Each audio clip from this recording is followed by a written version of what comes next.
They say that talking to yourself is a sign of insanity, but I think that's really only if you find yourself answering back. Right? Right. This is Talking to Myself, a podcast where I try to use some of the events and anecdotes from my life to make myself a better artist and hopefully a better person. Today we're going to talk about bicycles and gatekeepers. Everyone knows what a bicycle is, but I'll quickly go over what I consider a gatekeeper. In the world of art, when you're trying to publish your art, you're trying to get the art out there, gatekeepers are the people that you feel you need to get the approval of in order to put your work out in the world. It's either yourself when you think you're not good enough, or people that judge your art saying it's not good enough, or possibly if you're looking for professional work, someone at the business that you're trying to get hired at whose job it is to evaluate. Those are the official gatekeepers. But luckily, these days, with the computer technology we have, with the internet, with the social networking, the role of a gatekeeper has been greatly diminished. And I think that most people who put their work out there with the expectation of people seeing it and hopefully getting hired for it are no longer concerned that much about gatekeepers because, quite frankly, it comes down to your work being eye-catching enough to catch people's eyes without someone else saying it is. But first, let's go back to the story. Like a lot of kids, when I was small, I had a bicycle. I've had several bicycles, but this one in particular I remember because it was so sweet. This was back, I don't even know if they had different frame types for boys and girls bicycles at this point. It was one of those awesome 70s bicycles with the big banana seat, space for a flag on the back, which I didn't have a flag, but I did have tassels on the handlebars for a little while until I cut them off. Which is why I'm wondering if it was boys or girls bicycles had any difference to them, because there was another model exactly like mine, but instead of the sand brown and orange tones that my bike was, that one was pink and white. Otherwise, it was exactly the same bicycle, probably to save money on the manufacturing. Anyway, the model of my bike was called Desperado, and the seat had a really crappy printed decal of a sunrise and some clouds and cactus on it, and I thought it was the baddest thing ever. That was a lot of fun, that bike. Probably, I'm guessing it was like a 20-inch wheel. It was a small bike for kids. Had training wheels on it, which is important to the story later. I rode that bike forever. I did all kinds of crazy things on that bike that probably manufacturer was not intending.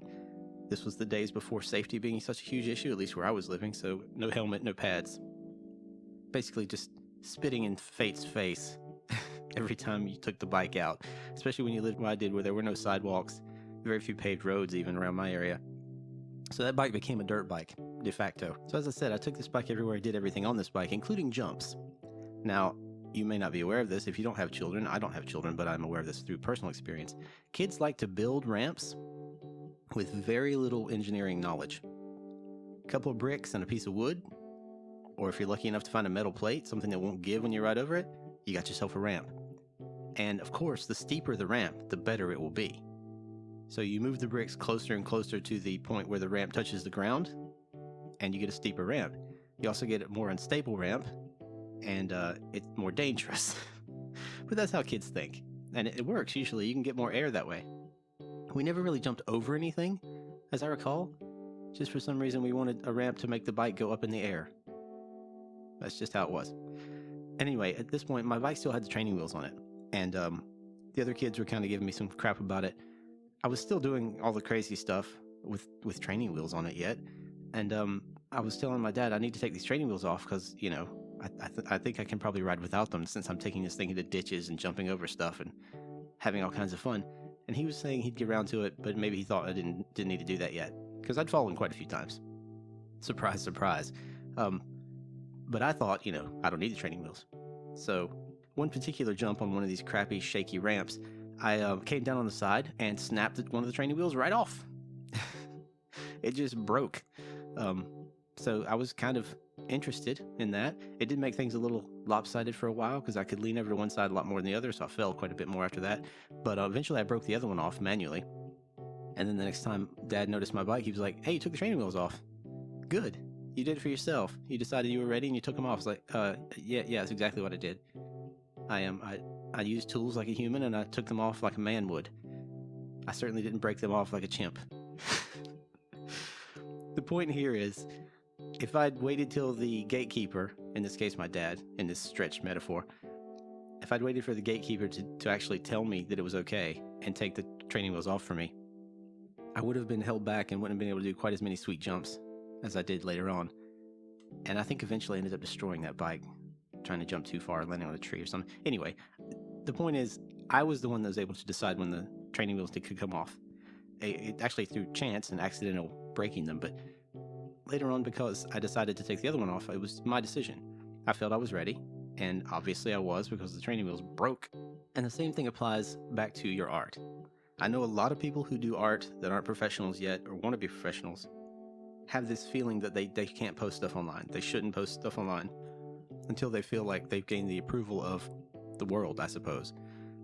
That's another thing about this. Gatekeepers are usually very specific. Like for a company, they'll be working just for that one company, obviously. Or maybe someone is a freelancer, just their job is to just find this type of artist for something. But you have to understand the internet's the whole world. So if you're going to think of it that way, you expect one person, or maybe 2 or 3 people, to tell you it's okay for the entire world to see your artwork. It seems a bit like a lot of responsibility to put on a stranger that you don't know the qualifications of. And I know a lot of this logic doesn't enter into the decisions when you're talking about posting your art, because it's an emotional decision a lot of times. But I think there are a lot of fears people have that aren't as founded in reality as they could be. So I just thought I'd go over a couple of those quickly. A lot of people will say, I'm not going to post online because I don't feel like I'm good enough. And to that, I've been this way myself. I've been through all these myself, by the way. I'm not denigrating anyone. My personal opinion is that everyone should post anything they have because of these reasons here, but I've been where you are if you're afraid to post, or lazy post, or even if you've been told not to post. I've been there too. But if you think perhaps my art's not good enough to post, I'd like to remind you that if you post what you have and you keep posting, we get to see you get better.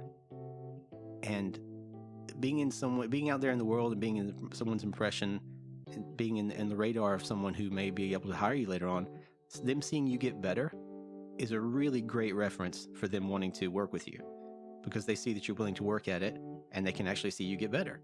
If you're not good enough to get hired at the beginning, it doesn't make any difference. If you just get on their radar that you exist, it's a lot easier to get in a foot in the door that way than it is to sort of just show up. Even if your work is good enough quality, if you just show up and they don't know you, they're not going to take the time to get to know you because they're busy. They're super busy. So that helps. If they can see your progression, that's good.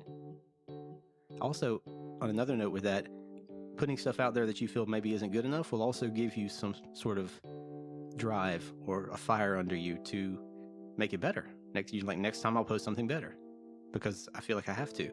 I don't want to be embarrassed. The hard part is it takes some courage to post in the first place. I understand this. Like I said, I've been there for all this. I totally get it. Another problem people have is they don't want anyone to steal their image, let's say. They're like, well, if I post it, someone could take it and they could, use it for whatever they want to use it for, and I don't have any say. And I've felt this too. This actually happened to me a few times, but my point of this is if you're not selling your art, does it really matter? You're not losing out on anything necessarily. I mean, now if someone takes your stuff and sells it, that's a problem. And you can always if you can find out about that, you need to put a stop to it, of course. Absolutely. So when you go to a t-shirt site and someone's selling your work, you immediately need to get on them about that. But if it's just the art and people are just taking it and maybe posting it on social media for you, as long as they're not claiming they did it, which again, you need to get on them for that, then they're just sort of helping spread it around. And eventually someone's going to see it and say, who did this? And if someone eventually will lead back to you, I would assume, I hope. But I wouldn't worry that much about that because that kind of thing, it's not like they're going to get a job off your art. The t-shirt places that take people's art without verifying copyright are usually pretty shady. They don't really pay that well, and they tend to collapse at a moment's notice because they get busted. So they're not going to make a ton of money off that either. But they're certainly not going to get a professional art job out of your art because they won't be able to produce it. They won't be able to, do it on demand, so they won't be able to get the job. So don't worry about that part too much. If you are interested in that and you want to protect your art, you can do some things. I like to post, like, if I'm doing something really complicated or something really big, post a small portion of it, like a detail.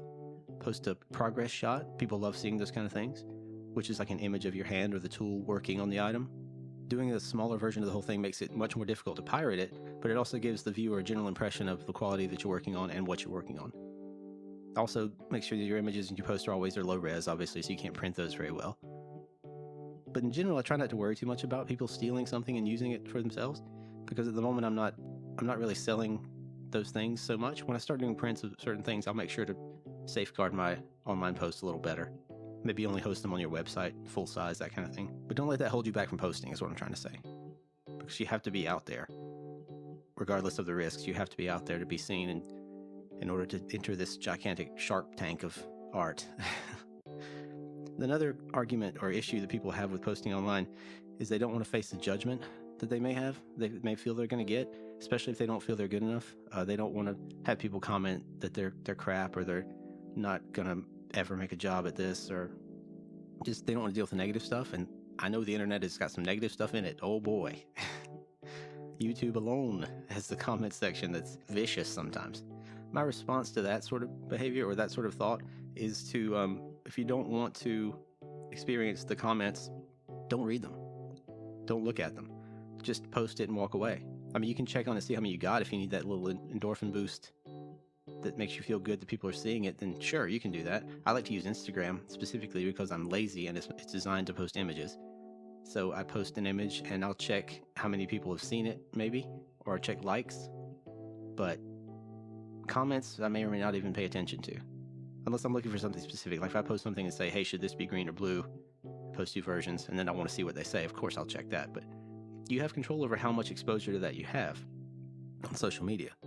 You just have to kind of get over the hump of really wanting the approval that you seem to feel when people like it. I mean, that can be addictive, the approval of online posting.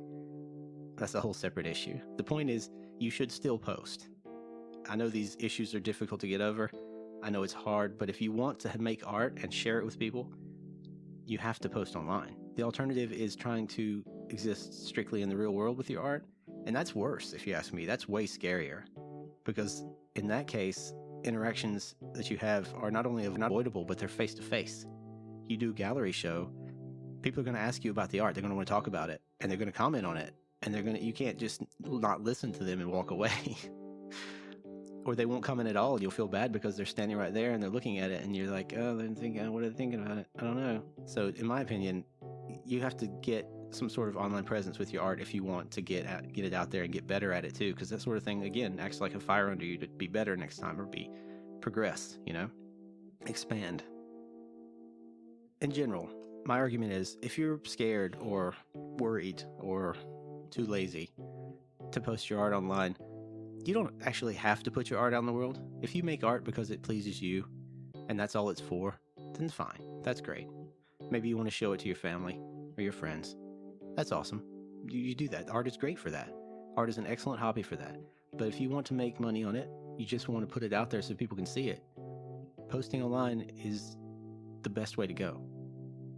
And you can't let these fears hold you back, because eventually you got to take the training wheels off.